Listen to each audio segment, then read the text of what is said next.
Enең деп сөгүнгөн эркектерге тийиштүү.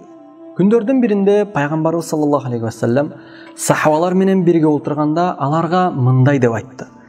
Инна мин акбарил кабаири ай ял'ана ар-раджулу валидей. Чындыгында эң чоң күнөөлөрдүн бири адамдын өз ата-энесине каргыш айтуусу.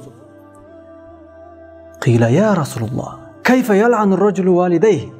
Ошондо сахабалардын бири пайгамбарыбыз саллаллаху алейхи вассаламга: "О Аллахтын элчиси, адам кантип өз ата-энесине каргыш айтат?" деп сураганда ал: "Кала ясуббу ар-раджулу абар-раджул, фаясуббу аба ва ясуббу умма." Адам башка адамдын атасын сөгөт, анан ал каяш айтып, анын атасын жана апасын сөгөт деп жооп берди. Сахих Бухари.